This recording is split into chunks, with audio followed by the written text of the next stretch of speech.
Live. You asked for it, you get it. Ryu and I will rip your photos into smithereens. Hold on to your headphones. Here comes the pain. Um, yeah. So hopefully this will be as painful as usual. Hopefully we'll get people to join like I've already did last time, but maybe not. We'll see how it goes.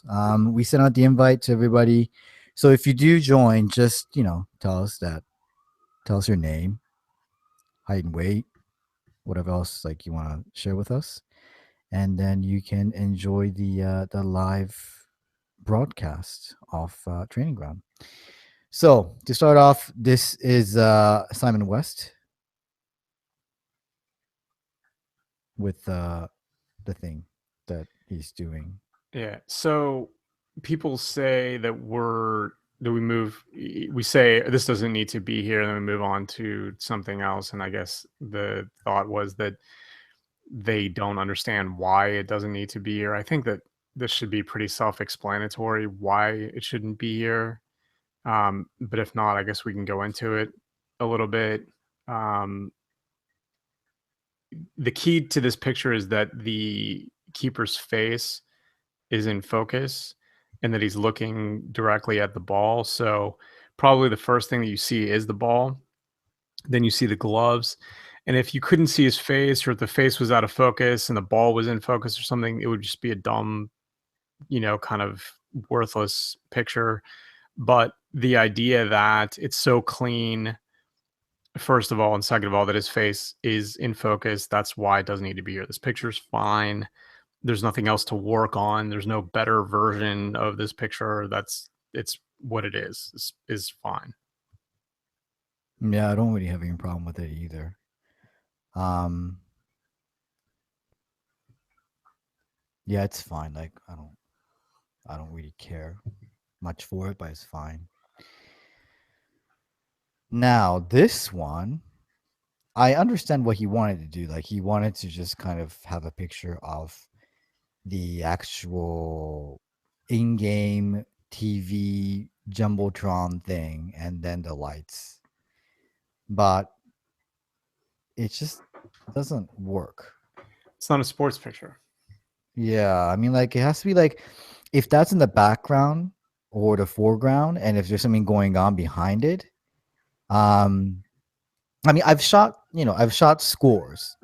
I did actually take a shot of during the World Cup in 2014. I've shot a picture of the score of Brazil against Germany in semifinal, where Germany beat Brazil 7-1, and that is a very much a context related type of thing. Like I wanted to basically show the stadium and the score at the same time because of the significance of the score and the significance of the actual event. So you need to kind of like make it like that to say this is important for this reason. And this one really lacks that. Like there's just, floodlights, Jumbotron. That's it. Like there's nothing more to it. Doesn't have the stadium inside, doesn't have any players involved, except for the ones you can see on the actual screen. And that's about it. So Yeah, it would have that's to no be no. a wide angle picture of the players and the audience and the the scoreboard in the background. Like the a long lens picture of the scoreboard is I struggle to think of any way that that's possibly going to work. Yeah. I mean, you can try different versions of it, like, but you need something a bit more going on other than the floodlights. You need something more. Um, Players, anything else other than like you need the third element, like the floodlights, the jumbotron. You need something else that make it a bit more interesting. Sorry, I just burped. This is cat, and this I believe for people who you don't know about this is this ultimate frisbee. Basically, it's like frisbee. Frisbee football. Yeah, but no contact. I don't think you're allowed to have contact. Well, you can't tackle, but you can have contact. Yeah, you can take the frisbee and beat the person with it as well. Wait, no, you can't. Um, yeah, well, you know, I can do the Matt Cohen and say the first thing I notice is that nice cars in the background. Yeah. Cat. Yeah. So you can't shoot things that are this far away from you with this short of a lens, I'm guessing. Yeah. It's 5.6. You can't do this. You have to realize when you're gear limited, and this is one of those situations. You If this was shot with a 400 2.8 and you were at 2.8, those cars, they wouldn't have been completely blurred out, but they wouldn't have been basically in focus, which is what they are. For all intents and purposes, those cars are in focus. You can see that it's a Toyota. You can see the inspection sticker on the, on the windshield. Like, that's in focus. You can't have a picture that's just a straight up action picture where the background is as in focus as the subject of the picture. So you just can't do that.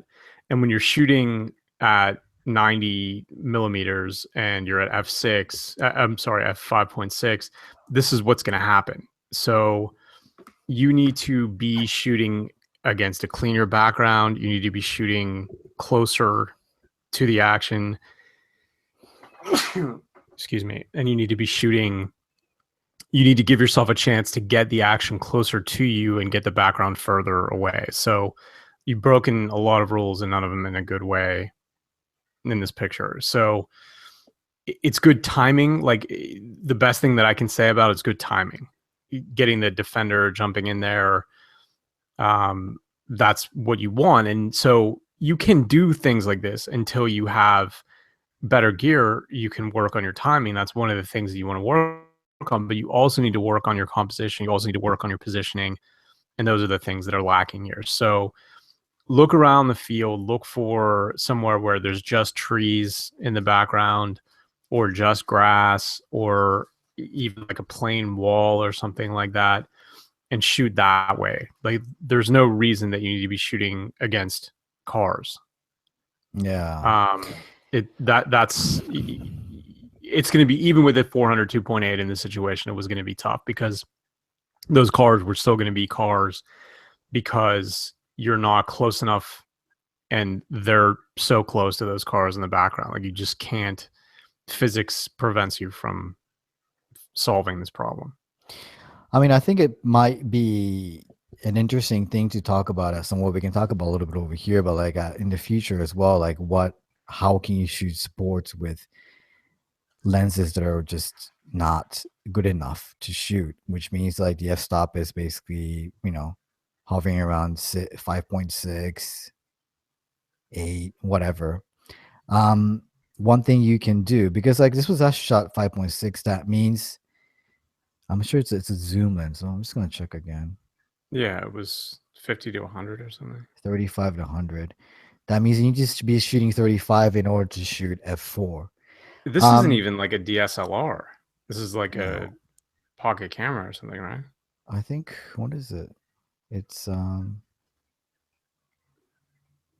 yeah. Oh, it's the guy from Russia. Nihao? Hello? His microphone is off. Hi guys. Do you Hi. hear me? Yeah. Welcome. Thanks. Tell us what you think about this picture.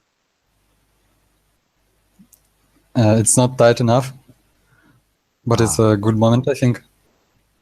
Background is not good at all, but the moment is good, I think. Yeah.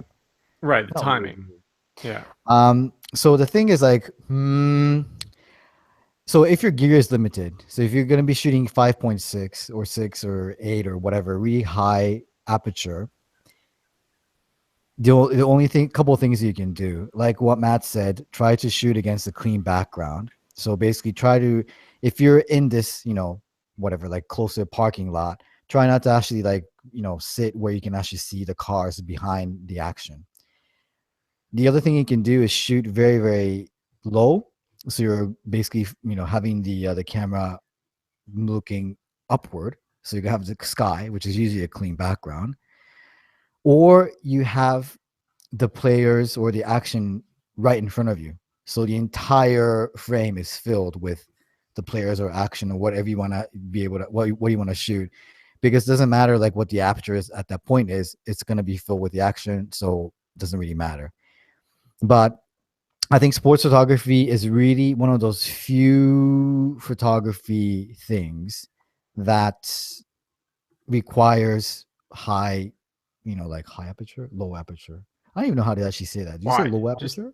Wide Whatever, aperture. like smaller number aperture, like 4 to 2.8. But it has to be that, because otherwise you can't blur the background out. Unfortunately, it just kind of works that way.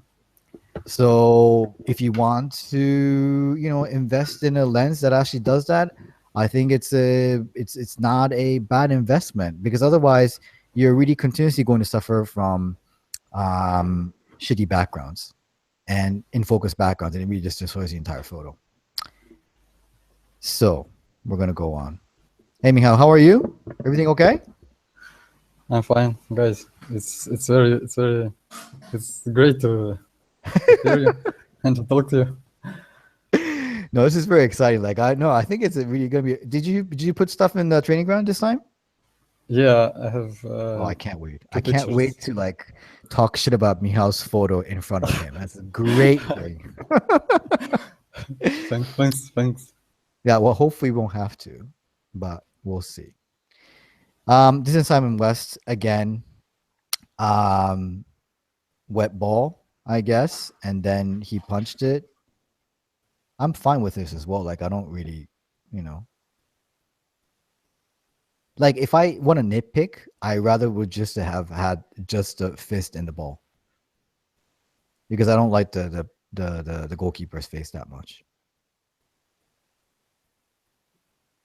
Matt? I mean, this kind of picture needs to be perfect, right? So what I'm looking, the goaltender's face doesn't really help me very much. I don't care, but it doesn't help. But the shutter speed needs to be way higher. Like those things blurred like that, it doesn't help. It needs to be completely frozen. There's no EXIF on this one, but I can say show EXIF. But I don't think EXIF's gonna really show, no? No, it doesn't show. No, there's all these like funny numbers, but I don't know. I don't care about these funny numbers. No, can't do it. Yeah, but I think Simon, like I would like to see, because Simon can actually do all these things fine, like, and I like for him to do a bit more different things, like action's fine. He did the goalkeeper series this time, but shows a bit more. But this is actually going towards a whole creative thing. If you can do this during the match, let's say like you're doing the punching the ball thing, and water, like you've got it right where he was punching, and you can see other defenders trying to actually go for the ball. I think that'll be really interesting. But during training, it has to be quite, like Matt said, it has to be quite perfect, so that you're really drawn into the photo. Because the most interesting thing about this is the water coming out off. Right, and you reduce the impact of it when it's blurred out like that. Now, if you figured out how to do it where it was the other way, super slow, and the water kind of spreading out, in a more interesting kind of pattern, then that would be fine too. But you kind of middled it with the shutter speed. It needs to be completely frozen where you can see every single little tiny drop, or it needs to be slower to the point where the water is blurred out in a more pleasing kind of way. Okay. I think Toyin is in this not. I could do with never seeing another picture like this. Like we've seen all the time we've seen a few of these. Just don't shoot this. Don't. Yeah, there's nothing here. Think about this. What could this guy possibly be doing as he was setting the ball down that would be a picture? Nothing. If you were wider and he had a great expression on his face, or he looked super tired, or his hair was dripping with sweat or something like that, then maybe. But then you can get that picture. It doesn't have to be a corner kick. So I don't want to see this. I'm not saying you don't have to shoot this anymore, but don't show us these anymore unless you really have something. I would love it if Toyin was in here right now to defend this, because I'd like to know that as well. because I can't help him if I don't know what he was thinking. I would love to just be able to say, don't even shoot this anymore, but maybe he has some kind of idea and he's just not executing it. But I don't know. But there's nothing here. There's nothing going to be here without the face. He could have a cut on his leg that was bleeding onto his socks or something like that, maybe. But you're showing us gear. You're showing us socks and shin guards, shoes and the ball and the tattoos or whatever. But the tattoos aren't impactful enough because you're not close enough, or you're not isolating on them. And it's just a guy placing a ball on a field. It doesn't matter that it's a corner kick. It could be the opening kickoff. It just doesn't. There's nothing here, and I don't want to see these again unless there's something really interesting about it. I mean, the thing is, like, it always seems to be this particular maybe not angle, but like angle wise, like low to the thing, and but it's not even low enough. That's no. I'm saying, like, I think what he can do is that, because if he's gonna shoot these corner kicks, the only thing you can really do is shoot wide, And I think if you have because you're shooting, like, this is not Premier League, so this is like in second division. I think Millwall's in second division, or maybe third. You're going to have much better access than you're going to have in a Premiership match. So that means you can get much closer, and you can actually get much lower as well, because usually they have a advertising board in front of it, and it's really not going to work out. So why don't you, if you're going to shoot, if you really want to shoot corner kicks, if you really are dying for it, then shoot, get the camera on the ground as close as possible and shoot wide, just for a change. So you can actually do that. So you don't get too stuck in like one thing unless you really have a plan, what you want to do with this particular concept. If you see it in your head, if you've seen something and you weren't able to catch it or something like that. I've worked on things for a long time that didn't work out until they finally did. That's fine. But unless you have a real idea of what this can be other than this, then I would spend my time much differently. All right. Before we go on to this one, I want to introduce the person that just came on, the Russia's greatest, Mikhail Borman. And Mikhail, do you mind just kind of introduce yourself, what you do, and anything else that people want or has to know about you? Well, I'm sorry for my not fluent enough English. It's okay, because Matt only speaks English. He can't speak anything else, so don't worry about it. Yes, but I am Russian. No, you're not. Yes, I am. I was a professional programmer. Programmer, like computer programmer? Yeah. Okay. I think 4 years ago. Okay. But somehow I fell in love with sports photography and decided to change my work to sports photography. I spend all my money on the gear which I using right now, and I moved to another city where sports is really developed very good at very good rate. It's Kazan. Wait, in Kazan. So where did you used to live before? You mean my job? My job? No. Where were you living before you moved to Kazan? I was in Ijevsk. It's a city where AK-47 was invented. What 47? AK Kalashnikov. Oh, it's the birthplace of Kalashnikov. Okay. Yeah.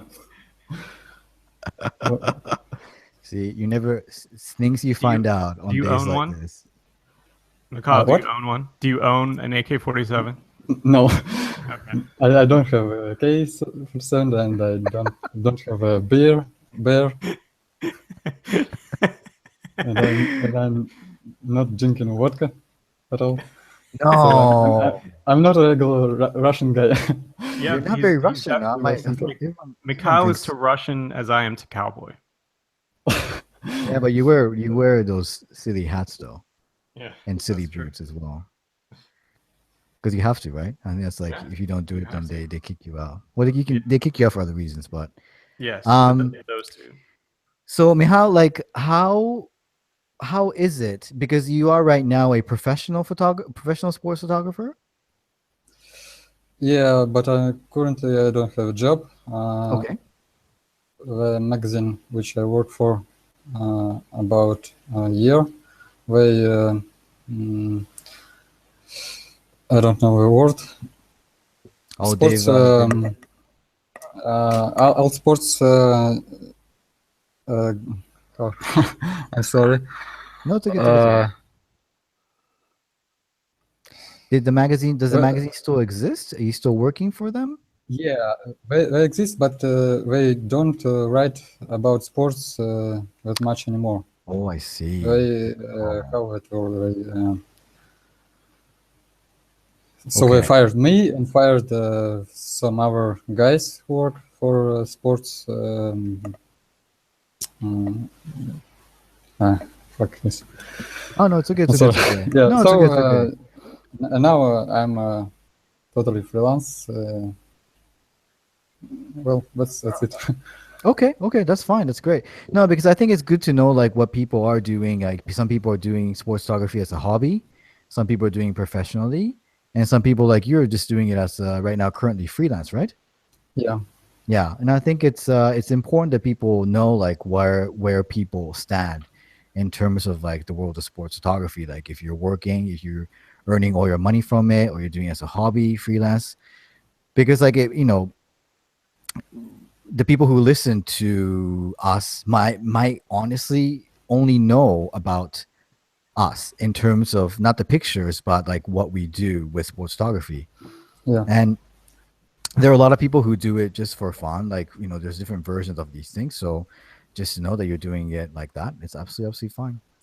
But I must add a thing about it.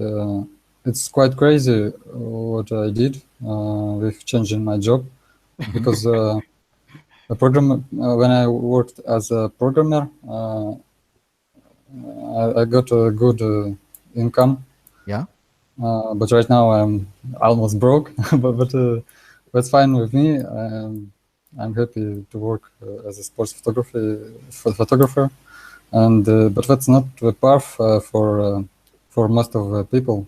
It's Yeah, quite it's a tough business to be in, especially now, especially if you're not already established. It's rough, no doubt, here and there, exactly. and I'm sure in Europe also. Mm. Yeah, it's not a very easy thing to do, but if worst comes to worst and you can start programming while you take your photos at the same time, make some money there. No, I'm happy that I left this business. Okay. It's totally fine with me. Yeah, Then well, good for I you. can only say good luck. Thank you. Yeah. Okay. We're gonna move on. Toin, it's good. This is very good. It's good. Like this is how it's Such a you've Ryu done picture. well. Like you can do this. Like why are you gonna take this stupid fucking corner kicks all the time? Like you thought about this. You did everything you want. I think you planned it. You did everything, and this is how it should be. It's calculated. This is how it's done. This is good, Toyin. I mean, I have nothing else to add. It's good. You've done well. Matt Cohen, you don't add anything? No, it's such a Ryu picture. God. Yeah. I love it. Yeah, it's fine. I don't know. The stands being empty and nobody really being on the field kind of. Yeah, because you can't stand there when girls in the field. Can't. I think it's either after a match or Yeah. before the match. So Yeah. no, I can't really do anything about it. But the value thing is there. Well done, Toyin. Matt doesn't like it, but I do. So just because Mihal is from Russia doesn't necessarily mean he knows Sergey. I'm sure he doesn't know him at all. No, I don't know him. It happens all the time. So yeah, so you're American. So do you know Tom? It's like, no, I don't know Tom. You're from Japan. Like, yeah, you lived in Tokyo. It's like, do you know like Shinji? It's like, no, I don't know Shinji. Russia is a very big country with a lot of people, and people live in different places. And Sergei and Michal they're not related. They just happen to be Russians, and that's it. So Sergei, the other Russian, he started doing this like quite recently. I don't mind. It's like he said something about like. So I just wanted to like read what he said. It was quite funny. Is it ethical to post photos with such embarrassment, confusion, and which one is better? I have no problem about this whatsoever. I think it's fine. I like the fact that like you went to focus on her and not him in the background, which I thought was quite funny. And it makes a sports picture just because that he's actually in the background. Because had you just like taken her, then it would just be a wonderful ass and that's it. And that doesn't really become a sports photography. But the fact that this is what's happening at a MMA match, and you can see it's the context of the whole thing. You can see that there's actually it's in between rounds, he's getting treatment, and the round girl is coming, and you got her there. I'm fine with this. Matt, I don't know. It's a mess. why? It's a mess. The wire coming down and Oh, come on. the thing that she's holding. I'm not. No. I respect the effort, but I'm not all right with it really. So if the wire isn't there and if the board isn't there, then you're fine with it? Yeah, it's messy. It's like unlucky at best. Like if those things weren't there or something. I mean, it might have worked a little bit better. I don't know. It's messy. That's all I can really say. I mean, the thing is like, yeah. I mean, I do agree to a certain degree. Like the wire doesn't really bother me as much as the actual the round board. Like if she was holding it up, because they usually hold it up or they hold it towards their upper body, and if you just can't see her ass, and then the guy in the background, I think I would have been happier. But the concept is fine. I don't mind. But for good measure, he's got both versions, and this one's not good. No.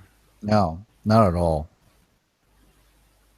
So because what happened? It got stuck? Her dress got stuck on something and then she kept walking? I think so. And she tried to probably pull it. Yeah.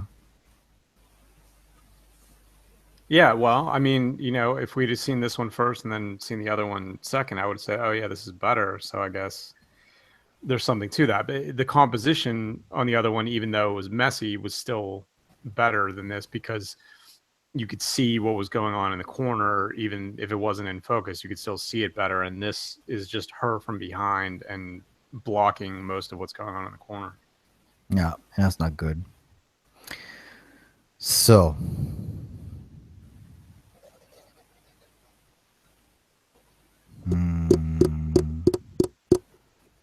it's so close. Yeah. It's so close to something. But I'm not too crazy about this. No, it's like the angle.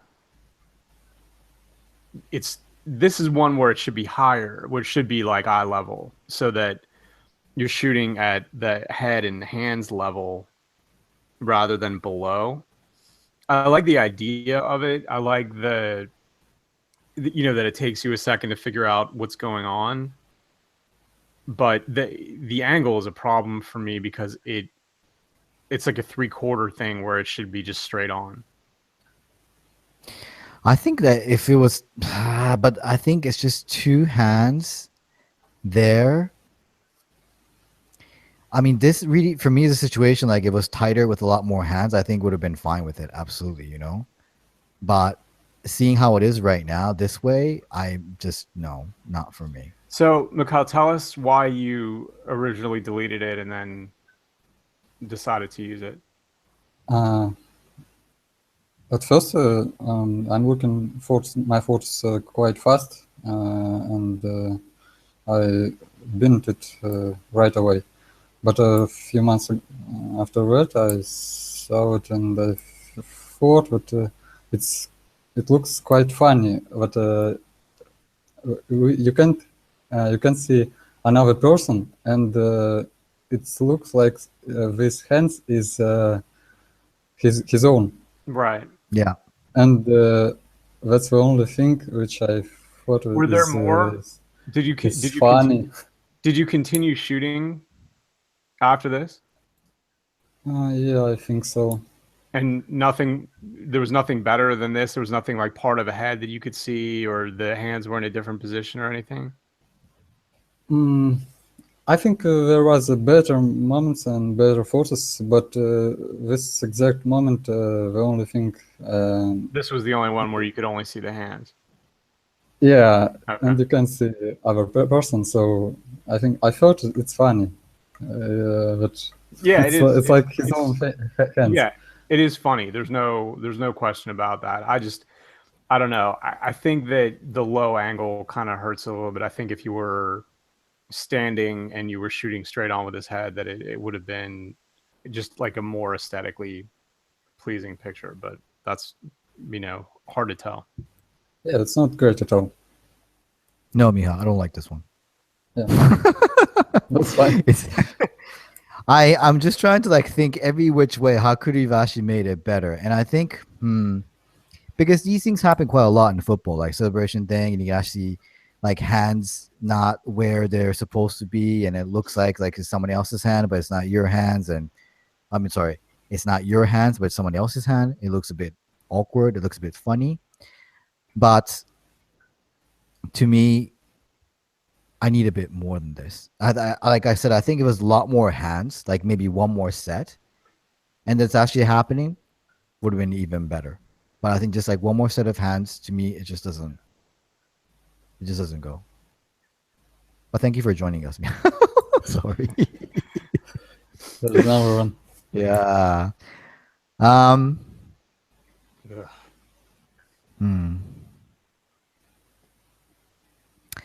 How about if we reverse this one? How about if that guy in the front was in focus and the other people in the background? It would certainly be better than this.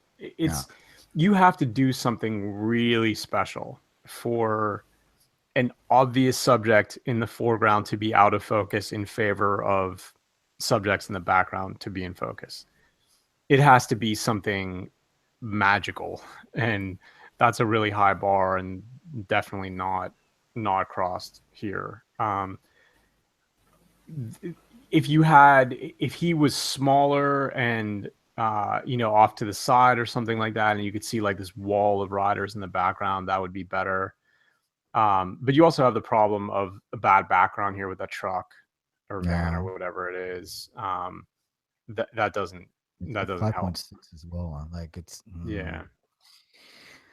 like if the guy was coming straight at you and you can see the people in the background, I think it would have been different. There has to be like some kind of perspective. The focus can't be the only thing. There also has to be perspective involved. So somehow the rider in the front is more or less the same size as all the ones in the background, and so what that makes the focus the only differentiating thing between the guy in the front and the guys in the back. There would need to be a size thing as well as the focus thing. So I think that it ends up being, what is it, when you use a longer lens, it compresses everything so that it doesn't exaggerate the size. If you were using a wide angle lens, he would be bigger and the people in the background would be smaller. That would be one thing. So if you were on the ground, as close to him as you could be, and you let him go by you a little bit so that he was at the edge of the frame and he was out of focus but big, and they were in focus but small, then you might have something. Having the sizes be the same and having the focus be the only thing that differentiates the two, I don't think that works. I mean, the thing is, like, it's another 5.6 lens. It's 100 to 400, 4 to 5.6. And I really do believe if you want to shoot sports, you cannot use a lens that is going to make you use f5.6. Yeah, I hate to come to that conclusion. I hate to give that out as advice because As you know, as we just talked to Mikhail about, you can spend all the money that you have and get good gear and still find yourself, even making better pictures for it, you could still find yourself out of work. That's a reality that goes on right now. But that doesn't mean that you go out with subpar gear that doesn't really give you a chance to make great pictures. You can, you can give a 5.6 lens to a professional photographer and he can consistently get good pictures out of it, or you can get one once in a while, but you're really not giving yourself the best chance to do it. And when you use that kind of gear, part of it is knowing where to use it and where not to use it. And anytime where the background is closer to the subject than you are to the subject and you're shooting at 5.6, you're probably going to end up with a shitty picture.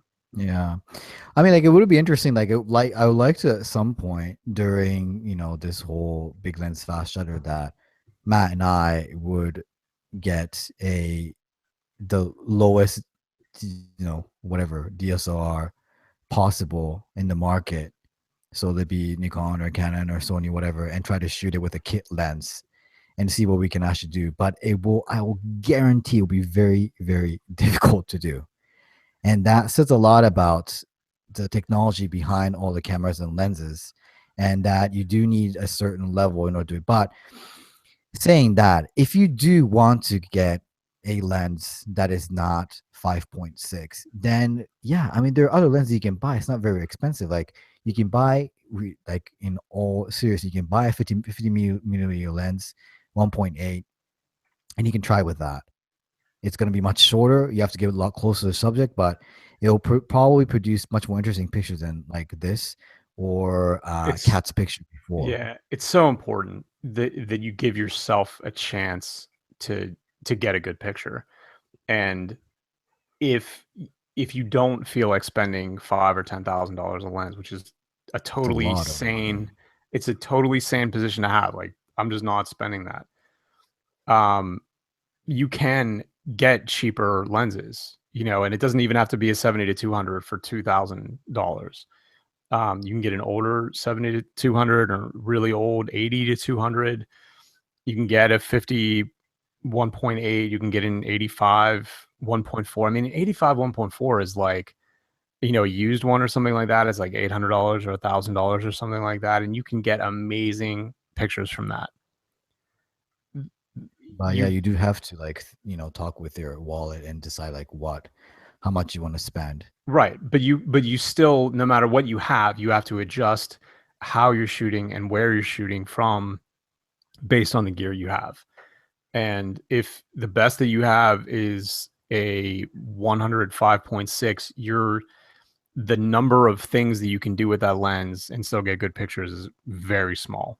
And a 400 at what are we at here, 5.6 or something like that, is also very difficult to get good pictures out of. It's just, these lenses are meant to be a compromise between, I want to go out and shoot wildlife, and maybe there's just trees in the background, so the picture looks better than it would ordinarily.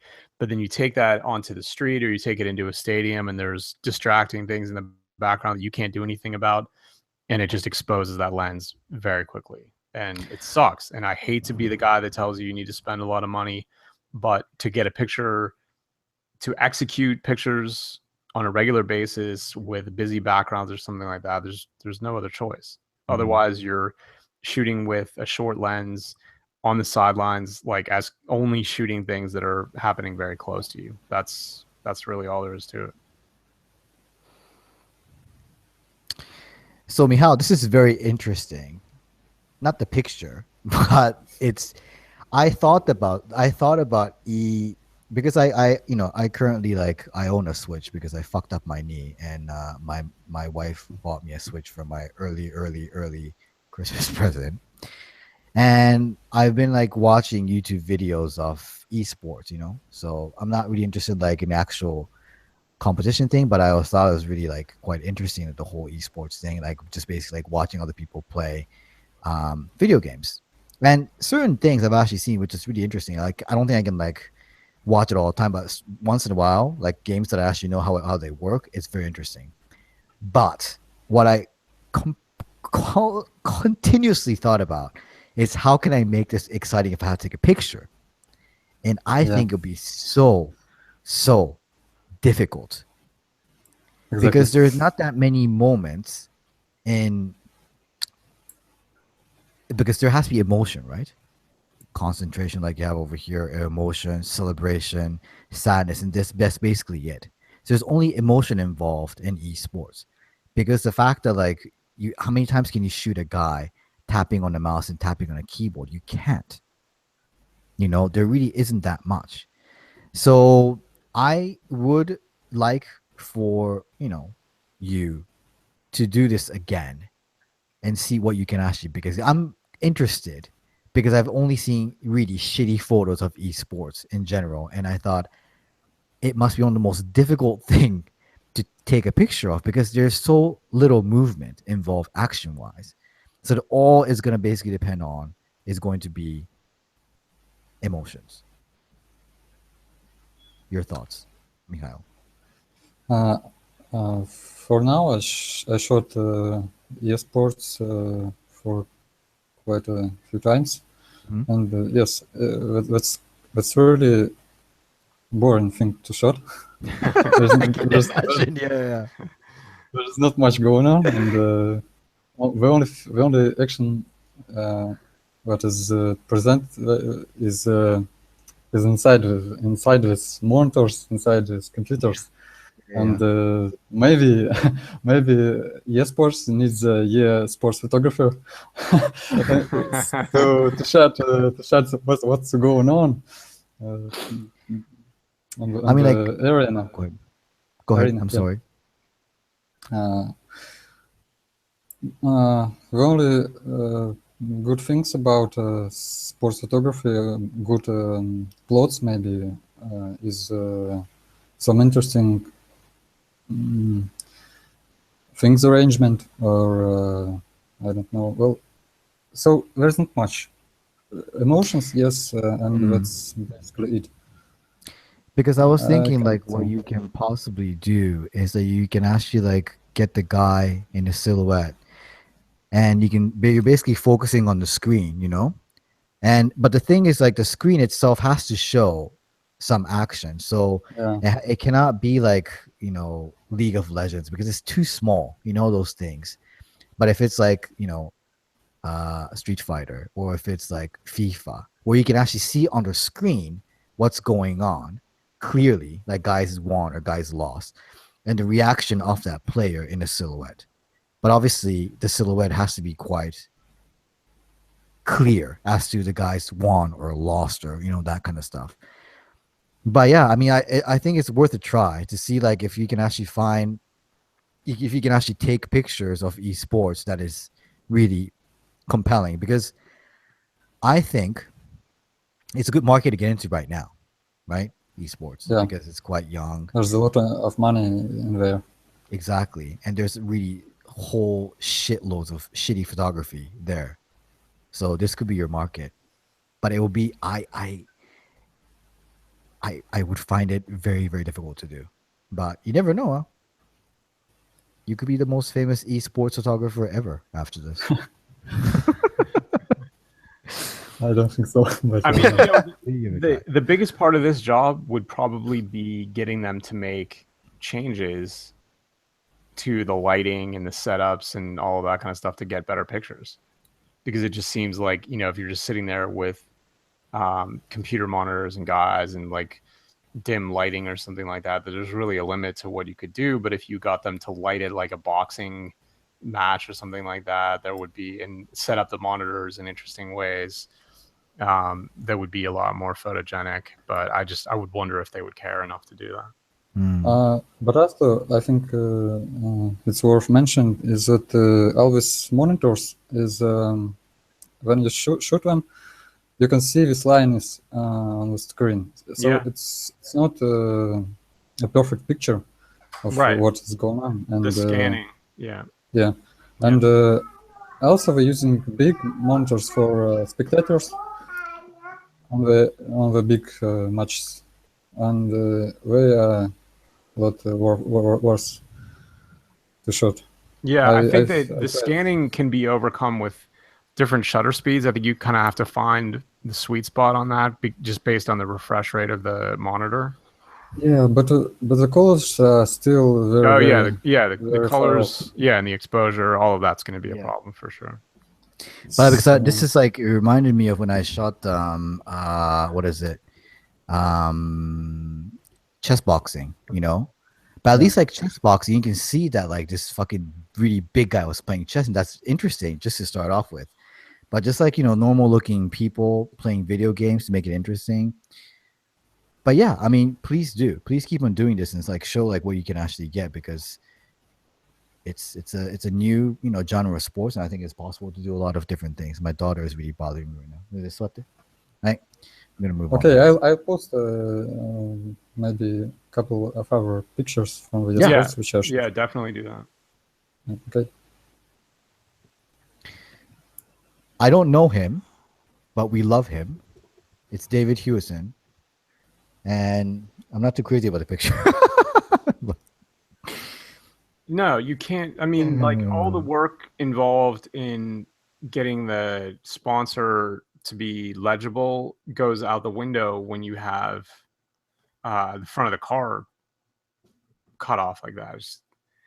This is a very awkwardly framed picture because of the gap between the top of the frame and the car, and how the car is cut off on the left-hand edge. Like that's just sloppy.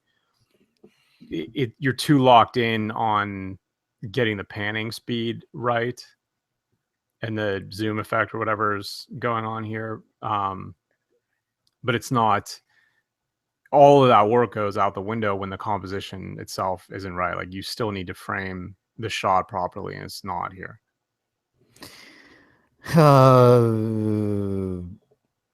Yeah, I mean the thing is like what's in focus isn't interesting. What's blurry, I think, is actually interesting the way it's blurred, but what's in focus really isn't interesting at all. So, I mean, I want him to keep on trying this way and see what he can get, because in terms of like panning pictures, I don't know. It's in terms of like how much like what shutter speed he used, I think is very, very good. That shutter speed, no? Because Yeah. people tend to like use really fast shutter speed, like 30th of a second, 50th of a second. He's used probably, what is it? I don't know, 15. 10th of a second, and that's good. Yeah. That's good, and people should be using 10th of a second, even slower. And that's the only positive thing I can actually get out of this. But David, like I said, I love you. I want you to keep on posting more stuff, because that's very, very good for us.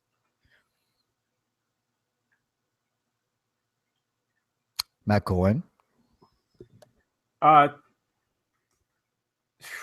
this is tough. This is close. It's close. I like the what is it? Water on his lens, or is it just lens flare, or both? I think it's lens flare. I don't think it's water. Water makes a bit more. Okay. Well, I like that. I like the guy celebrating in the front, but I think, let's put it this way. I think he did everything right. I think he got unlucky because of the guys who aren't doing anything at all. The one guy in the sweats walking away on the, you know, kind of like the left side. And I don't know. When you have a celebration picture, it needs to be overwhelming. If you have somebody, even if it's just one guy who's not really giving it his all, it's less impactful. And when you have, you know, a group where some of them are really excited and some of them aren't, it's less impactful. All I can really say is that if you continue doing this, you'll get ones where there's an actual really good celebration. You've done everything right, but they didn't cooperate. Now, is it centered? It's not centered on the guy, and if you center it on the guy, you cannot get the lights to be centered. And there's not much, like Matt said, there's not much you can really do about this, like really at all. There's too much just too much going on that doesn't like, because the attention should be going towards the lights and towards the guy who is, making that face. And that's what you want. And when it's not going on like this, you have to kind of make a decision and say, okay, what can I do? Because, the brilliance of digital photography is you can actually see what you've shot immediately. You see it, and you got to make that next decision. Like, okay, if I can get closer, I can get closer. If I can shoot wider, I can shoot wider. If I can switch my position, I can switch my position. And these things need to be dealt with in nanoseconds. Like, you look at a picture and you need to make that decision. What else can I do to make it better? Because what I've actually shot over here obviously isn't working because of the bounce, because of everything else. It's just not working. So yeah, idea is fine. Execution is lacking. Yeah, that's what it is. It happens a lot though. I mean, well, it doesn't happen that a lot over here on Big Lens Shutter, because the people just like, they don't really go for interesting concepts. And at least Tom did that over there.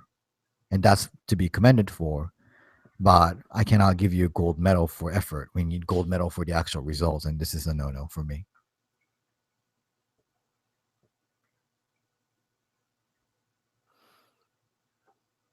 Yeah, I like it. It's fine.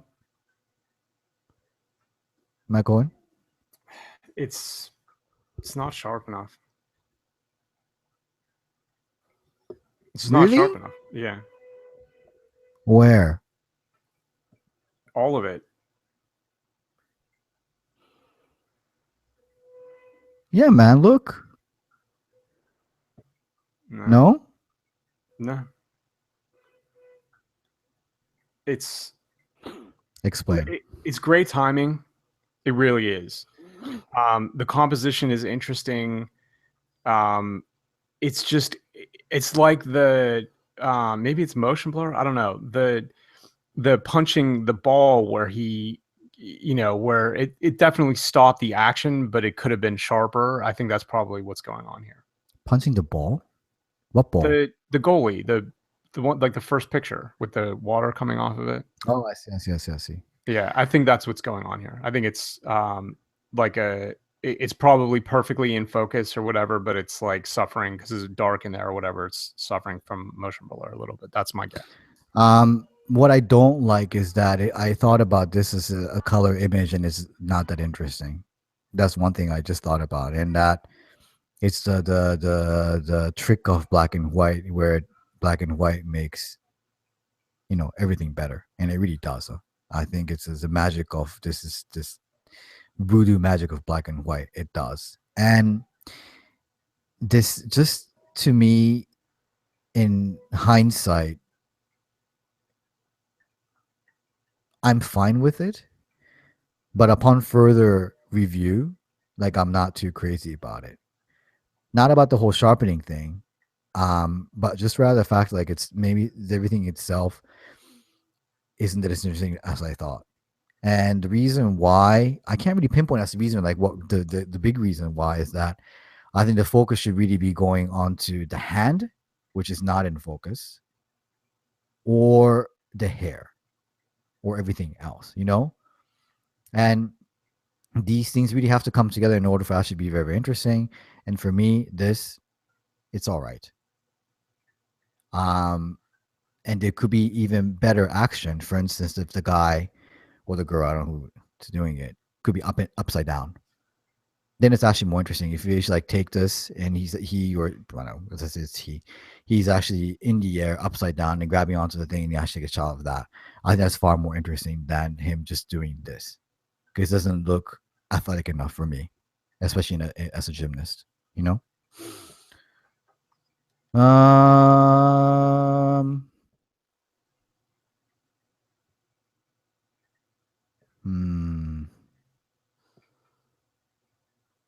Matt Cohen. It's close. It's close, but it's not there. I don't like the guys around that guy. You know what I mean? I like the guy on the left edge. Yeah, I like that he's out of focus or whatever. The one in the middle who is this, you know, the subject of the picture. I wish that there was like more separation between his gloves and his body or something like that. Like what's going, the number one thing that's wrong with this picture is things are getting covered up by other things. So the guys on the right edge are covering each other up in kind of an awkward way, and the guys the subject of the picture, his glove and his stick are kind of melting into his body because they're, you know, they're too close to it. When you're doing a silhouette, the whole thing is about the form of whatever the subject is versus a clean background. And you didn't get enough of that here, not because you did anything wrong, just because that's how they were standing. Yeah.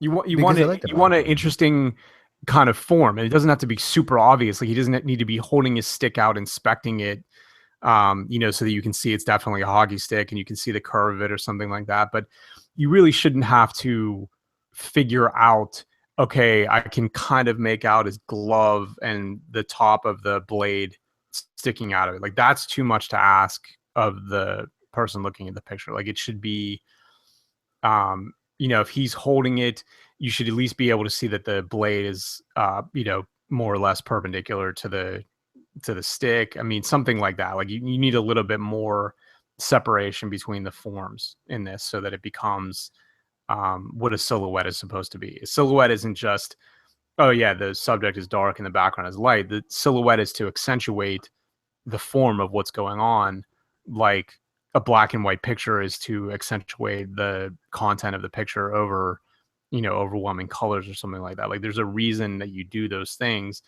and a silhouette is for the form. And you just didn't really get the form. Like the only thing that screams hockey in this is the cage of the helmets. That's it. That's it. That's the problem, really. Yeah. This is not really a silhouette either. I mean, but like I'm assuming this is like the one of those times you're entering the rink or you're leaving or whatever. So it's one of those things you can probably try over and over and over and get the perfect shot. I like the background. I like those concrete when it's like the white concrete stuff. I do like that the shape and the pattern of it. Yeah. You can definitely do a better job off of this. Like for sure you can. There's okay, so this happens, right? This is what it looks like when the hockey players are getting ready to take the ice. They're waiting in a hallway for the you know, for them to be announced or for the lights to go down and people to get in their seats or something like that. So you know that this is going to happen. Kevin shoots a lot of hockey. Move around, look for and anticipate how these guys are moving. Like, is this guy like stretching out his arms and his stick? Is he, you know, turning towards the camera, away from the camera? Like this is hard. This is like stuff that only comes with experience and trying it out a lot, but you'll start to realize how people move. You'll start to be able to anticipate all of the back and forth of it and the jittering and whatever is going on, and you'll be able to get the picture. But you have to recognize what's not working in this picture to be able to get something that does work.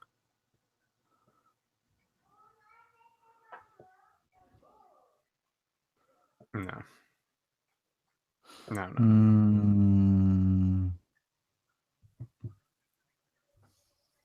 Miha, what do you think? Thanks for asking. I think this time it will be great to be a silhouette. I think the sky is great, and if you underexpose it, it will be even better. And I'm not sure if I want to see his face and everything, because this type of sports is about hands and legs spreading all over the place. And this looks interesting. This might look interesting. Right, but this is suffering from the same thing that the last picture was, that for this to be a proper silhouette, and I agree 100%, the sky would look better and he would be better if it was underexposed more than this, for sure. But the problem is that it can't be a proper silhouette because he's not getting enough air over those hurdles.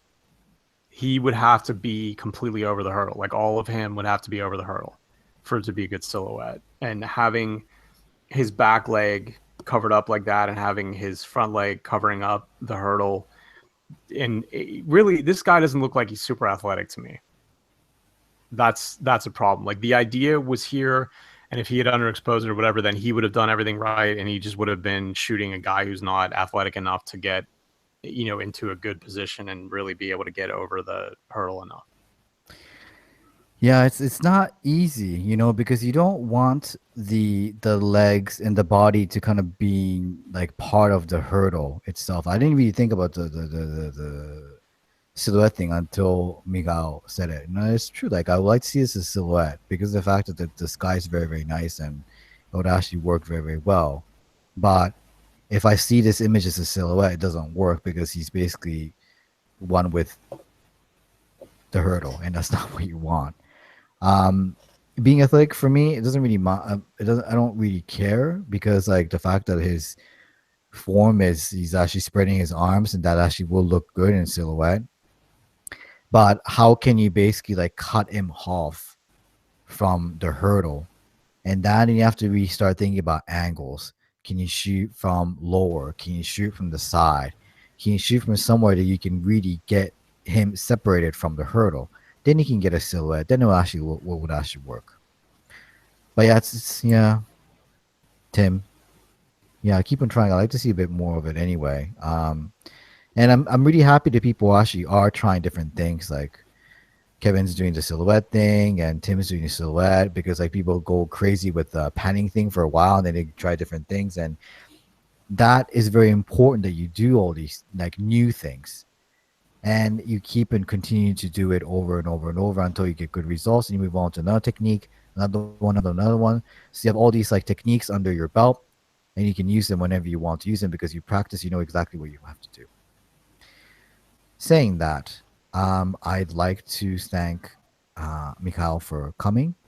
Mikhail, is there anything like you want to add before you leave? Yeah, I'm very grateful to you guys. You're doing a great job. I learned a lot from you, so it's a really great experience. And I love that you start this thing with open video for everyone, for participation, with more people involved. So yeah, that's great. I think it will just be nice to like have a bit more interaction between us and the listeners, because Yeah, I think yeah, and I think we had one this time, we had one last time. I don't know, we've had like 10. I think it would be a bit of a problem, but I don't think we're ever gonna have 10 anyway, because just like on time constraints and things like that. But it'd be really nice to have a bit more interaction with the people, because I think it would actually make the program itself better. I think it would help. It would help to know what people were thinking, and it would also help to know if what we were saying to them made sense. In saying, and I would, I would love to have somebody, kind of defend, tell us that we're wrong and tell us how we're wrong or whatever, because that's how we learn. Yeah, I think that would be very, very good as well. Mikhail, like, where can people find you? Do you have an Instagram account? Do you have Twitter? What pictures I love the most, I'm putting into a Flickr. Okay. Flickr account, and my best pictures is on my website. Okay. Mikhail Barmin. .ru. So it's MICHAIL? No. Wait a second. But you know what, Mikhail? I'll actually put that on the notes so people can actually look you up, so they can actually see your images. And you should get on Instagram, Mikhail. Yeah, you should. Yeah, but okay, okay, guys. What's the matter? They don't have Instagram in Russia? I'm not sure if it will help me to find our clients, and yeah, it will. I don't. Okay. Yeah, more than Flickr, it will for sure. And I think it would be better to actually have an Instagram thing as well. Yeah. Okay. That's your task for the rest of the day. to Okay, do guys. Instagram. And then esports. Yeah, Esports. sure. Yes. So thank you, Mikhail, for coming. This will be the end of Training Ground episode 66. If you came in by accident because you're a big fan of Mikhail and you want to see more of his stuff, we will actually have all his details on the show notes on the YouTube video that you'll be watching this on. If you want to know more about what we do, this is Big Lens Fast Shutter. It's Ryu Volko and Matt Cohen, and we basically teach people how to become better sports photographers. And we're probably the only people on earth actually doing this, which is really weird, no? Like I've always thought about like why don't people actually don't have programs for these things, but no one really does it. Well, no one better does it like better than we do. My daughter is here. She's coming over to give me something. Thank you very much. Arigatou. Hi. And you can find more information about us at biglensfastshutter.com, and that is biglensfastshutter.com. Thank you, Michal, and thank you everybody for listening to us. And please have a lovely, lovely weekend. Right? And I need to actually stop this. So goodbye, everyone. Thanks. Bye, guys. Goodbye, Mikhail.